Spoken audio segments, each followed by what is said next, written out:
नहीं होंगे। यही बालक हिरण्यकशिप का काल बनेगा, हिरण्यकशिप की मृत्यु का कारण बनेगा, इसलिए इसे तुम छोड़ दो। नारद जी ने समझाया और महाराज नारद जी के समझाने पर इंद्र ने कयास देवी को नारद जी को सौंप दिया। अब तो महाराज नारद जी कयास देवी को लेकर अपने आश्रम चले आए और आज नारद जी ने कयास देवी को वरदान दिया कि देवी जब तक तुम्हारे पति तपस्या करके नहीं आ जाते ना तब तक तुम गर्भ धारण करी रहोगी, ये मेरा आशीर्वाद है।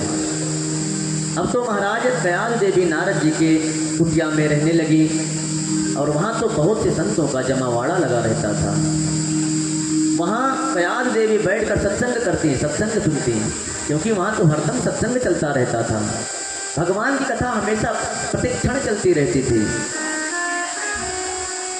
तो कहते महाराज आज जो ध्रुव जी प्रहलाद जी को जो ज्ञान मिला है ना, ये नारद जी की कृपा से सारा ज्ञान गर्भावस्था में प्राप्त हो गया है। गर्भ में रहकर उन्होंने खूब सत्संग किया, अपनी मैया के माध्यम से खूब सत्संग किया और उसी सत्संग का प्रभाव है कि जन्म से ही प्रहलाद जी के भीतर भगवान की भक्ति विद्यमान हो गई। कहते महाराज नारद जी के दो शिष्य हुए, दो बालक शिष्य हुए और दो बूढ़े शिष्य हुए। बालक शिष्य कौन है? तो कहते हैं ध्रुव जी।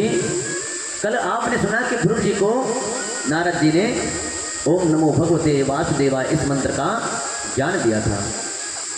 और दूसरे शिष्य हुए प्रहलाद जी। नारद जी के दो बालक शिष्य हुए और दो बूढ़े शिष्य हुए। बूढ़े शिष्य कौन कौन? तो कहते महाराज वाल्मीकि जी।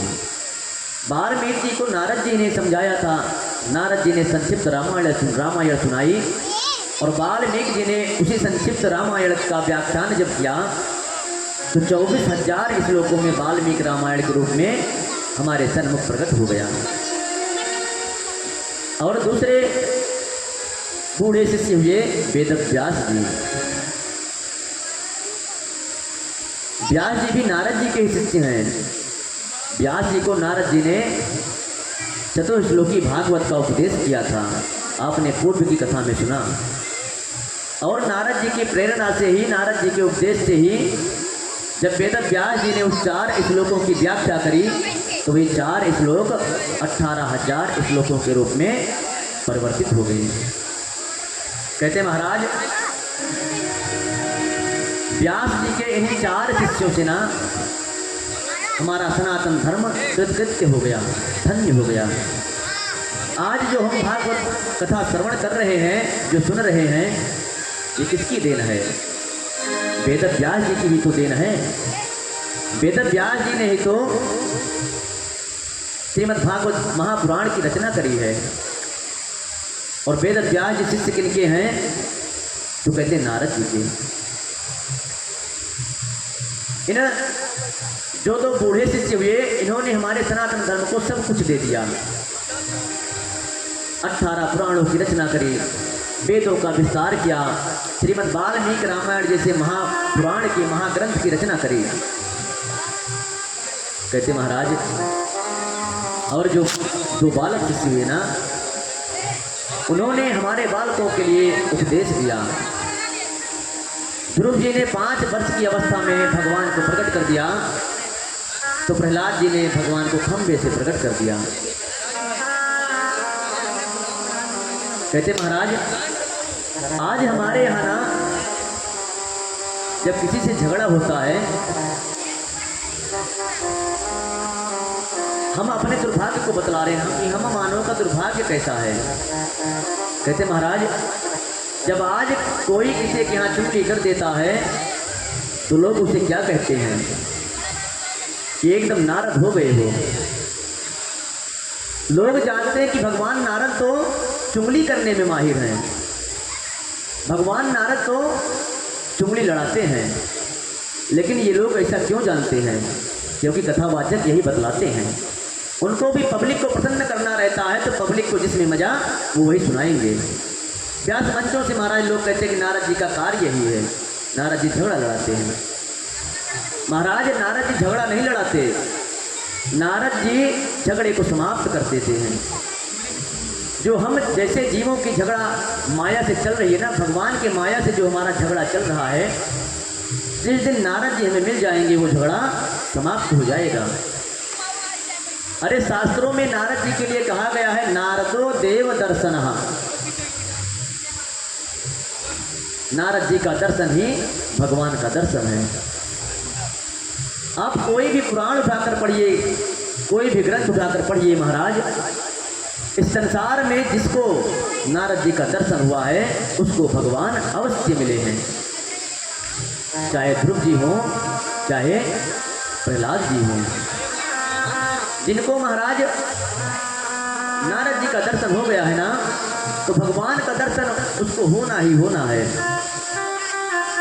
अरे जब नारद जी कंस को मिले ना, कंस को मिले तो उसके बाद भगवान कंस को दर्शन देने के लिए, कंस का वध करने के लिए आए।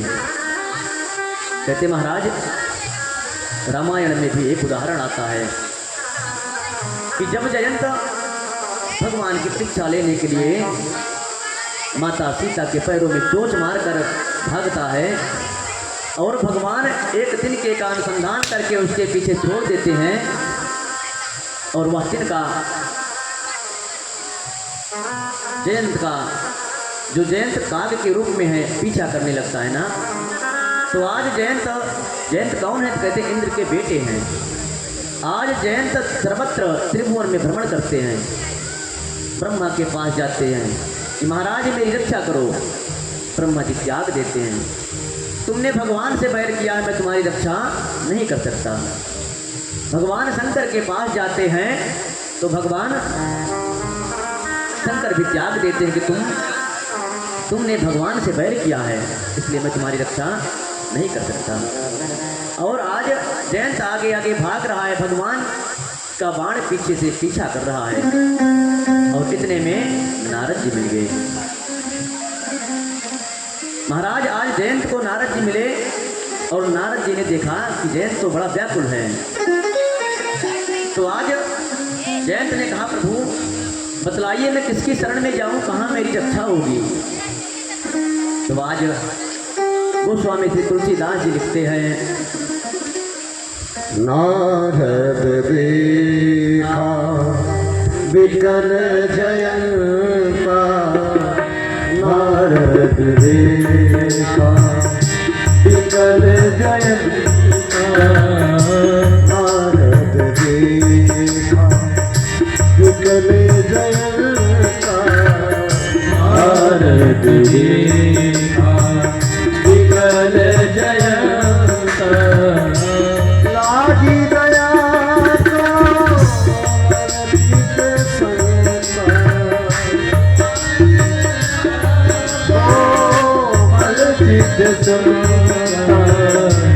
नारद देखा विकल जयंता, नारद देखा विकल जयंता, नारद देखा। आज जब नारद जी ने जयंत की विकल अवस्था देखी, व्याकुल अवस्था को देखी, तो आज नारद जी को दया लग गई और नारद जी ने कहा यदि तुम अपनी रक्षा चाहते हो ना, यदि तुम अपने मृत्यु के भय से मुक्त होना चाहते हो, तो केवल और केवल तुम भगवान की शरण में जाओ। नारद जी ने क्या कहा? गोस्वामी श्री तुलसीदास जी लिखते हैं, पठवा तोरत राम पहिता, पठवा तोरत राम पहितानी, पठवा तोरत राम पहितानी, पठवा तोरत राम पहितानी,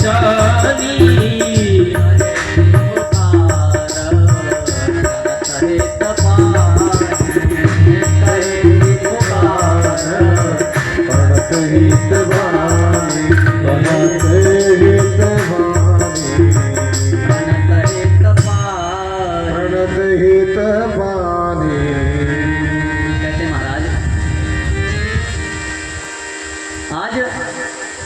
नारद जी ने कहा कि सीधे और सीधे भगवान राम के चरणों में जाओ, वहीं तुम्हारी रक्षा होगी। और आज जयंत सीधे भगवान के चरणों में आकर गिर पड़ता है, और भगवान तो करुणावान है, करुणानिधि हैं, करुणा के सागर हैं। आज भगवान ने जयंत के प्राणों को दान दे दिया, जयंत के प्राणों को छोड़ दिया।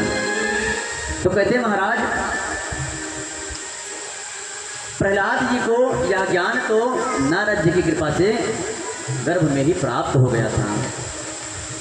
आज हिरण्यकश्यप ने चंडामर्क जी से कहा कि मेरे बालक को ले जाओ और ले जाकर अपने हमारी कुल परंपरा के अनुसार शिक्षा दो, इसका ध्यान दो, ये कहीं बिगड़ न जाए। कोई तो ऐसा है जो इसे चोरी चुपके कुछ अलग पढ़ा रहा है।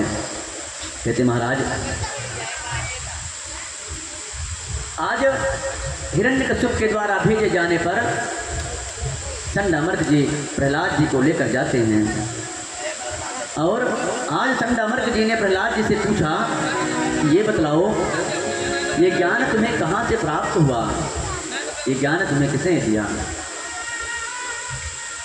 तो चंडामर्क जी के द्वारा पूछे जाने पर भगवान श्री प्रहलाद जी कहते हैं कि गुरुदेव ऐसा ज्ञान कोई किसी को देता नहीं है, ये ज्ञान तो भगवान की कृपा से प्राप्त हो जाता है। जब आप भगवान के शरण में चले जाओगे ना तो ये ज्ञान आपको भी प्राप्त हो जाएगा। कहते महाराज जब इस प्रकार से आज प्रहलाद जी ने कहा तो चंडामर्क को बड़ा भयानक क्रोध आया, और चंडामर्क ने अपने अन्य शिष्यों को बुलाया और कहा आनेयताम अरे वेत्रम असमाकम अयसस करः।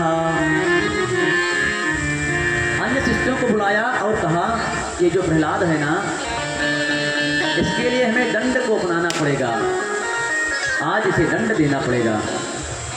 इसलिए आनीयताम अरे वेत्रम, जाओ जाकर मेरी छड़ी ले आओ। असमाकम अयशस्करा, क्यों? क्योंकि इसने हमारा अपयश फैलाया है। महाराज मेरे लिए क्या सोचेंगे कि मैं ही उसके बालक को इस प्रकार की शिक्षा दे रहा हूँ। कहते महाराज ये जो प्रहलाद है ना, ये दैत्यों के चंदन वन में बबूल का पेड़ उगाया है। दैतेय चंदन बने जातोयम कंटकद्रुमः। कहते महाराज जी हम दैत्यों का जो चंदन रूपी वन है ना, उसमें ये बबूल का पेड़ उगाया है। अरे जो हरि हमारे दैत्यों के चंदन रूपी वन को काट रहा है कुल्हाड़ी से, ये उसी की तपस्या करके उसमें उस कुल्हाड़ी में बेंत का कार्य कर रहा है। इसको दंड अवश्य देना चाहिए। और आज प्रहलाद जी को हिरण्यकश्यप के जो प्रधानाध्यापक थे चंडामर्क जी ने दंड दिया। आज उनको छड़ी से मारा। महाराज प्रहलाद जी फिर विद्यालय में आ गए, और जो चंडामर्क जी पढ़ाते ना फिर उसको याद कर लेते और उसको सुना देते। लेकिन कभी भी महाराज उसको अपने हृदय में धारण नहीं करते। क्यों? क्योंकि प्रहलाद जी जानते थे ये सब कार्य तो हमारी कुल परंपरा के योग्य है, लेकिन इससे कल्याण होने वाला नहीं है। कहते महाराज समय बीतता गया। 2-4 महीना जब बीत गया तो एक बार फिर हिरण्यकश्यप ने बुलाया और कहा आज फिर चंडामर्क जी प्रहलाद जी को लेकर आए, और हिरण्यकश्यप ने फिर अपनी गोद में बिठाया और पूछा बेटा अब ये बताओ कि 2-4 महीने में तुमने कौन सी शिक्षा, कौन सी ज्ञान की बात सीखी है, जो सबसे अच्छी ज्ञान की बात होना वही बतलाना। प्रहलाद जी फिर सोचते हैं कि पिताजी तो पूछते हैं बहुत अच्छी बात और सुनना चाहते हैं एकदम घटिया बात। कह तो रहे कि जो सबसे अच्छी ज्ञान की बात सीखी हो वही बतलाओ, और सुनना क्या चाह रहे हैं कि भगवान की बुराई। तो आज प्रहलाद जी ने सोचा कि पिताजी जब अच्छी बात पूछ रहे हैं तो आज तो एकदम अच्छी वाली बात बताऊंगा। प्रहलाद जी के साथ उनके गुरु भी आए थे।